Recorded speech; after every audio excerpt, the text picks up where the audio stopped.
Okay, so we finally finished chapter 4. We had to break it up into a couple of different parts. It's a very long chapter. This chapter we're going to break into 2 parts. So we're going to read the first half today, and then we'll finish it on Monday. And this is probably my favorite chapter in the whole book. It's the Whomping Willow. And in the last chapter, where we just finished, there was kind of a brawl at the bookshop because Gilderoy Lockhart was being fawned over by fans. He was loving being fawned over by his fans.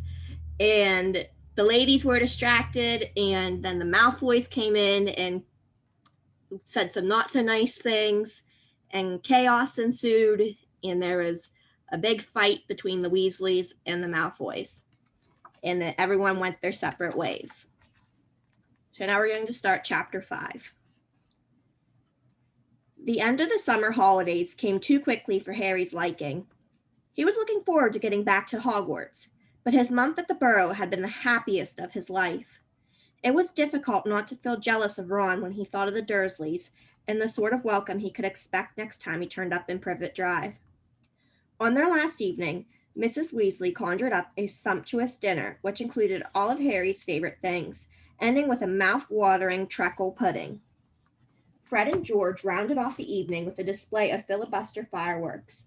They filled the kitchen with red and blue stars that bounced from ceiling to wall for at least half an hour. Then it was time for a last mug of hot chocolate and bed. It took a long while to get started next morning. They were up at cock-crow, but somehow they still seemed to have a great deal to do. Mrs. Weasley dashed about in a bad mood, looking for spare socks and quills. People kept colliding on the stairs, half dressed with bits of toast in their hands, and Mr. Weasley nearly broke his neck, tripping over a stray chicken as he crossed the yard carrying Ginny's trunk to the car. Harry couldn't see how 8 people, 6 large trunks, 2 owls, and a rat were going to fit into one small Ford Angela. He had reckoned, of course, without the special features which Mr. Weasley had added. "Not a word to Molly," he whispered to Harry as he opened the boot and showed him how it had been magically expanded so that the trunks fitted easily. When at last they were all in the car, Mrs. Weasley glanced into the back seat, where Harry, Ron, Fred, George, and Percy were all sitting comfortably side by side, and said, "Muggles do know more than we give them credit for, don't they?" She and Jenny got into the front seat, which had been stretched that it resembled a park bench. I mean, you'd never know it was this roomy from the outside, would you? Mr. Weasley started up the engine, and they trundled out of the yard, Harry turning back for a last look at the house. He barely had time to wonder when he'd see it again when they were back. George had forgotten his box of filibuster fireworks. 5 minutes after that, they skidded to a halt in the front yard so that Fred could run in for his broomstick. They had almost reached the motorway when Jenny shrieked that she'd left her diary. By the time she had clambered back into the car, they were running very late, and tempers were running high. Mr. Weasley glanced at his watch and then at his wife. "Molly, dear." "No, Arthur." "No one would see. This little button here is an invisibility booster I installed that gets us up in the air. Then we fly above the clouds. We'd be there in 10 minutes, and no one would be any the wiser." "I said no, Arthur, not in broad daylight." They reached King's Cross at 11:15. Mr. Weasley dashed across the road to get trolleys for their trunks, and they all hurried into the station. Harry had caught the Hogwarts Express the previous year. The tricky bit was getting onto platform 9 3/4, which wasn't visible to the Muggle eye. What you had to do was walk through the solid barrier dividing platforms 9 and 10. It didn't hurt, but it had to be done carefully so that none of the Muggles noticed you vanishing. "Percy first," said Mrs. Weasley, looking nervously at the clock overhead, which showed they only had 5 minutes to disappear casually through the barrier. Percy strode briskly forward and vanished. Mr. Weasley went next. Fred and George followed. "I'll take Ginny, and you two come right after us," Mrs. Weasley told Harry and Ron, grabbing Ginny's hand and setting off. In the blink of an eye, they were gone. "Let's go together. We've only got a minute," Ron said to Harry. Harry made sure that Hagrid's cage was safely wedged on top of his trunk, and wheeled his trolley about to face the barrier. He felt perfectly confident this wasn't nearly as uncomfortable as using flue powder. Both of them bent low over the handles of their trolleys and walked purposefully towards the barrier, gathering speed. A few feet away from it, they broke into a run and crash! Both trolleys hit the barrier and bounced backwards. Ron's trunk fell off with a loud thump. Harry was knocked off his feet, and Hedwig's cage bounced onto the shiny floor, and she rolled away, shrieking indignantly. People all around them stared, and a guard nearby yelled, "What in the blazes do you think you're doing?" "Lost control of the trolley," Harry gasped, clutching his ribs as he got up. Ron ran to pick up Hedwig, who was causing such a scene that there was a lot of muttering about cruelty to animals from the surrounding crowd. "Why can't we get through?" Harry hissed to Ron. "I don't know." Ron looked wildly around. A dozen curious people were still watching them. "We're going to miss the train," Ron whispered. "I don't understand why the gate sealed itself." Harry looked up at the giant clock with a sickening feeling in the pit of his stomach. 10 seconds. 9 seconds. He wheeled his trolley forward, cautiously, until it was right against the barrier, and pushed with all his might. The metal remained solid. 3 seconds. 2 seconds. 1 second. "It's gone," said Ron, sounding stunned. "The train's left. What if Mom and Dad can't get back through to us? Have you got any Muggle money?" Harry gave a hollow laugh. "The Dursleys haven't given me pocket money for about 6 years." Ron pressed his ear to the cold barrier. "Can't hear a thing," he said tensely. "What are we going to do? I don't know how long it'll take Mom and Dad to get back to us." They looked around. People were still watching them, mainly because of Hedwig's continuing screeches. "I think we better go and wait by the car," said Harry. "We're attracting too much attention." "Harry!" said Ron, his eyes gleaming. "The car!" "What about it? We can fly the car to Hogwarts."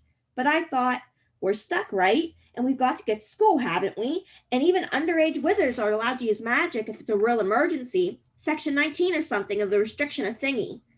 Harry's feeling of panic turned suddenly to excitement. "Can you fly it?" "No problem," said Ron, wheeling his trolley around to face the exit. "Come on, let's go. If we hurry, we'll be able to follow the Hogwarts Express." And they marched off through the crowd of curious muggles, out of the station, and back into the side road where the old Ford was parked. Ron unlocked the cavernous boot with a series of taps from his wand. They heaved their trunks back in, put Hedwig on the back seat, and got into the front. "Check no one's watching," said Ron, starting the engine with another tap of his wand. Harry stuck his head out the window. Traffic was rumbling along the main road ahead, but their street was empty. "Okay," he said. Ron pressed a tiny silver button on the dashboard. The car around them vanished, and so did they. Harry could feel the seat vibrating beneath him, hear the engine feel his hands on his knees and his glasses on his nose. But for all he could see, he had become a pair of eyeballs floating a few feet above the ground in a dingy street full of parked cars. "Let's go," said Ron's voice from his right. The ground and the dirty buildings on either side fell away, dropping out of sight as the car rose. In seconds, the whole of London lay smoky and glittering below them. Then there was a popping noise, and the car, Harry and Ron, reappeared. "Uh-oh," said Ron, jabbing at the invisibility booster. "It's faulty." Both of them pummeled it. The car vanished. Then it flickered back again. "Hold on," Ron yelled, and he slammed his foot in the accelerator. They shot straight into the low, woolly clouds, and everything turned dull and foggy. "Now what?" said Harry, blinking at the solid mass of cloud pressing in on them from all sides. "We need to see the train to know what direction to go," said Ron. "Dip back down again, quickly." They dropped back beneath the clouds and twisted around in their seats, squinting at the ground. "I can see it," Harry yelled. "Right ahead. There." The Hogwarts Express was streaking along below them like a scarlet snake. "Due north," said Ron, checking the compass on the dashboard. "Okay, we'll just have to check on it every half an hour or so. Hold on," and they shot up through the clouds. A minute later, they burst out into a blaze of sunlight. It was a different world. The wheels of the car skimmed the sea of fluffy cloud, the sky a bright, endless blue under the blinding white sun. "All we've got to worry about now are aeroplanes," said Ron. They looked at each other and started to laugh. For a long time, they couldn't stop. It was as though they had been plunged into a fabulous dream. This, thought Harry, was surely the only way to travel, past swirls and turrets of snowy cloud, in a car full of hot, bright sunlight, with a fat pack of toffees in the glove compartment and the prospect of seeing Fred and George's jealous faces when they landed smoothly and spectacularly on the sweeping lawn in front of Hogwarts Castle. They made regular checks on the train as they flew further and further north, each dip beneath the clouds showing them a different view. London was soon far behind them, replaced by neat green fields, which gave way in turn to wide purplish moors, villages with tiny toy churches, and a great city alive with cars like multicolored ants. Several uneventful hours later, however, Harry had to admit that some of the fun was wearing off. The toffees had made them extremely thirsty, and they had nothing to drink.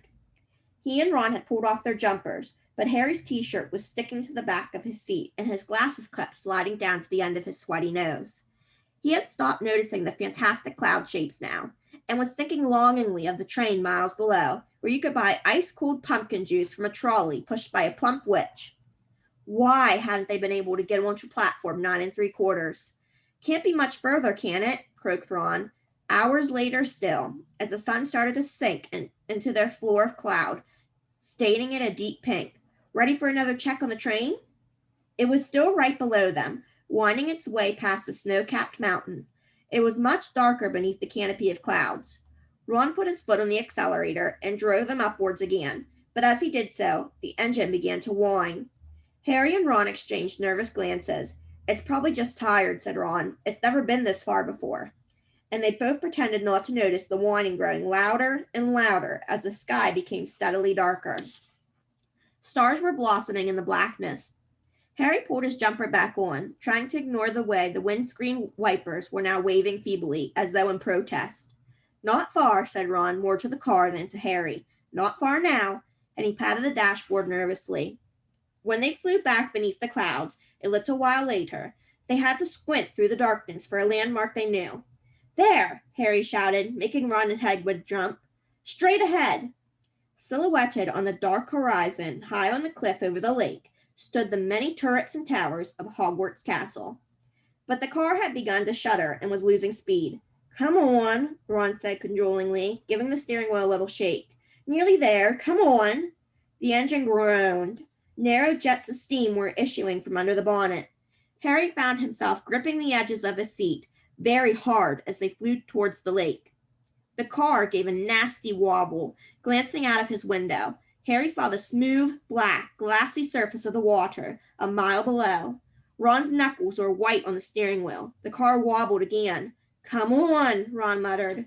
They were over the lake. The castle was right ahead. Ron put his foot down. There was a loud clunk, a splutter, and the engine died completely. Uh-oh, said Ron into the silence. The nose of the car dropped. They were falling, gathering speed, heading straight for the solid castle wall. No, Ron yelled, swinging the steering wheel around. They missed the dark stone wall by inches as the car turned into a great arc, soaring over the dark green houses, then the vegetable patch, and then out over the black lawns, losing height all the time. Ron let go of the steering wheel completely and pulled his wand out of his back pocket. Stop! Stop! He yelled, whacking the dashboard and the windscreen. But they were still plummeting, the ground flying up towards them. Mind that tree! Harry bellowed, lunging for the steering wheel, but too late. Crunch! With an ear-splitting bang of metal and wood, they hit the thick tree trunk and dropped to the ground with a heavy jolt. Steam was billowing from under the crumpled bonnet. Hedwig was shrieking in terror. A golf ball-sized lump was throbbing on Harry's head where he had hit the windscreen, and to his right, Ron let out a low, despairing groan. Are you okay? Harry said urgently. My wand, said Ron in a shaky voice. Look at my wand. It had snapped, almost in two. The tip was dangling limply, held on by a few splinters. Harry opened his mouth to say he was sure they'd be able to mend it up at the school, but he never even got started. At that very moment, something hit his side of the car with the force of a charging bull, sending him lurching sideways into Ron, just as an equally heavy blow hit the roof. What's happened? Ron gasped, staring through the windscreen, and Harry looked around just in time to see a branch as thick as a python smash into it. The tree they had hit was attacking them. Its trunk was bent almost double, and its gnarled boughs were pummeling every inch of the car it could reach. Ah, said Ron as another twisted limb punched a large dent into his door. The windscreen was now trembling under a hail of blows from knuckle-like twigs, and a branch as thick as a battering ram was pounding furiously on the roof, which seemed to be caving in. "Run for it!" Ron shouted, throwing his full weight against his door. But next second, he had been knocked backwards into Harry's lap by a vicious uppercut from another branch. "We're done for," he moaned, as the ceiling sagged, but suddenly the floor of the car was vibrating. The engine had restarted. "Reverse!" Harry yelled, and the car shot backwards. The tree was still trying to hit them. They could hear its roots creaking as it almost ripped itself up, lashing out at them as they sped out of reach. "That," panted Ron, "was close. Well done, car." The car, however, had reached the end of its tether. With two smart clunks, the doors flew open, and Harry felt his seat tip sideways. Next thing he knew, he was sprawled on the damp ground. Loud thuds told him that the car was ejecting their luggage from the boot.